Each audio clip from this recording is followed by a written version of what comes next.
Okay, so you guys, I am in town and I'm so excited because today I am going to go and purchase what I need to make a weaving loom.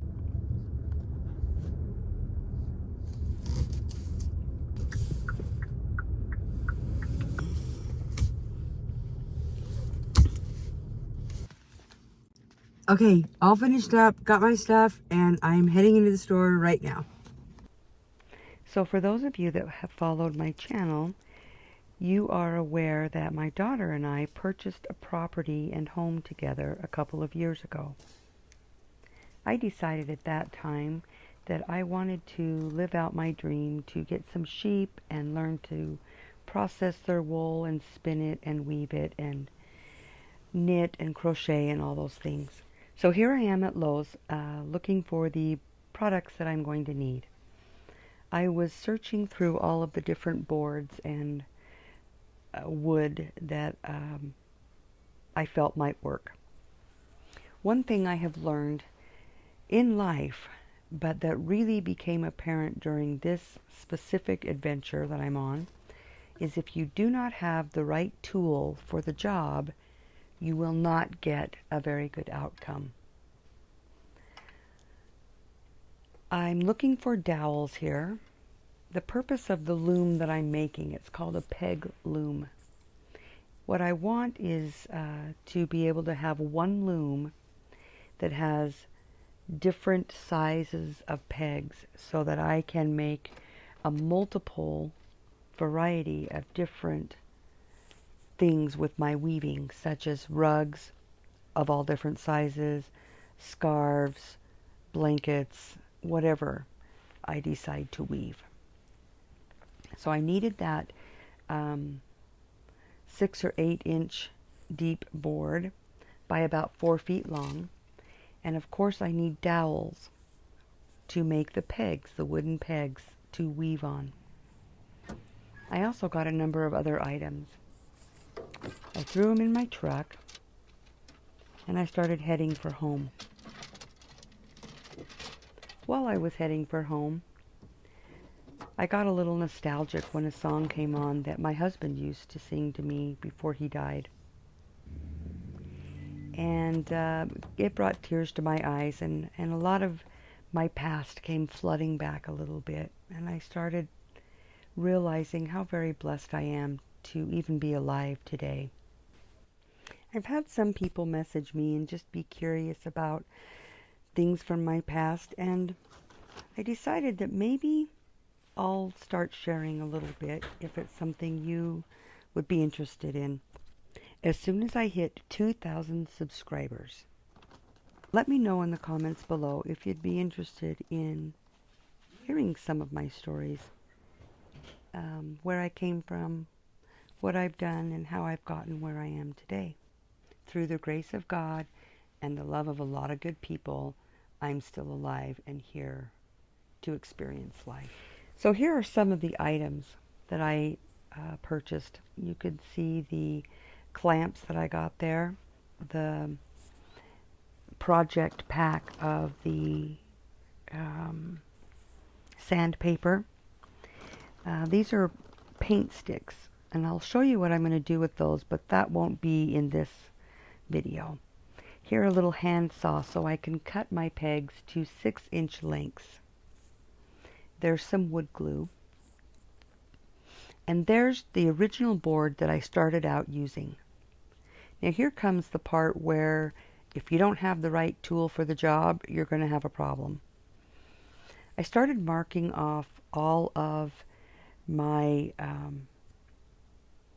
measurements for creating the holes to put the pegs in. As you can see, I purchased some drill bits. However, I later learned they were not the right ones. But first things first, I took out the coarsest piece of sandpaper in the pack, and I started sanding all of the edges and the corners of this board and then the board itself to make sure that there was no rough spots or places I could get slivers or that the wool will get snagged on when I'm weaving. It's very important. And then I begin to mark my board in different areas. The purpose of what I'm trying to create is so that I can have one weaving loom that has a variety of areas to create on. So this first one I made 1 inch apart marks. And then I turned the board around onto the other side and I did every 1.5 inches. And then I believe down in the middle I did 1/2 inch. And each one of those rows of marks will take a different sized dowel, which means I need to have a different sized drill bit for each row that will also coincide with the size of the dowels I'm using. So you can see my clamps come in handy for a lot of things. I really like these clamps. They're really tight and hard, so it makes, I have to use 2 hands to do them, but they really hold it very firm and in place. Then I begin to drill, and I use those round drill bits, and they're really great drill bits, but they aren't what I needed for this job. And I discovered that, as well as many other things, as I went along. And there you can see, I believe that's my every 1.5 inches or something. I don't know. I'm not sure which one that is. Anyway, so I started to drill, and I noticed that not only did the drill bits that I thought would fit for those dowels actually not fit, they weren't the right size, but they were not the right type of drill bit.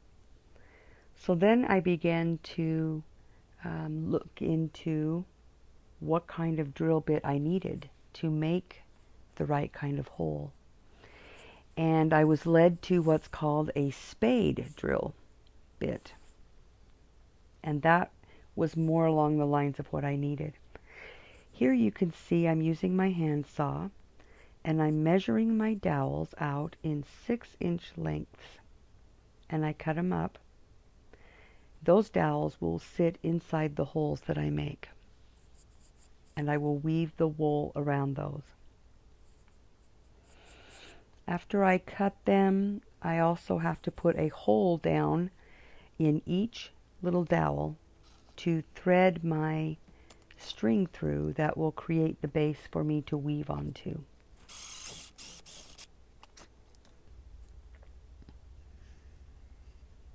You can see that there. So I did that with several different dowels. And then it was time to move on some more. But when I used my new drill bits to make the holes in the 1/2 inch apart areas, now see, there's the spade drill bit, and that's more along the lines of what I needed. That one was a 3/4. It made a better hole. You can see here I had to find a different board because I kind of messed up this first board I used, but I found a 2-inch thick board. So if you're going to make this, make sure you start with a 2-inch thick board, because that's what I ended up having to do. So this spade drill bit is making more of the kind of holes that I'm needing for my pegs. However, I didn't have the right size pegs to match that size of a spade drill bit.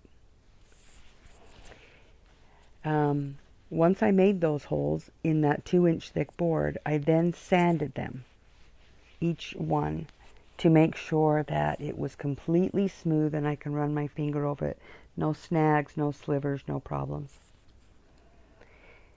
And then I took the original board that I messed up with all the drilling and the wrong tools, and I cut the bad part off and I attach it to the back of this board so that I have a second level. You'll see that coming up in a minute. But as I began to make the holes in that board, you can see here, that same spade drill bit tore apart this other board and completely ruined all of my holes. And I need them to look more like that. Then I discovered that there is a different drill bit I need, and it's called a brad bit. And you can see the difference. It's kind of a mix between the other original kind of drill bit and the spade. Anyway, so eventually you can see I have a much better product when I'm using that. So I will, on this second level there, that second board, I will make my third and final row of holes when my new drill bit gets here from Amazon. But I got a brad bit and I'm waiting for that to arrive. That will have a better outcome for the smaller holes and the ones that are closer together as well. So then I glued down this little third layer here. And I'll kind of use that as a guide. There's my peg. You can see it goes in there. That's what I will eventually have going across each one of those, depending on what it is I want to make and create. So once again, it seems like a very little thing to have that knowledge of needing the right tool for the right job. But in the end, that's what's going to give me the best outcome. So here I am almost to the end of this project, and I will share with you when the new drill bit comes, and I'll show you the finished product and show you my next video of weaving. Thank you so much for watching. I hope you all have a great day.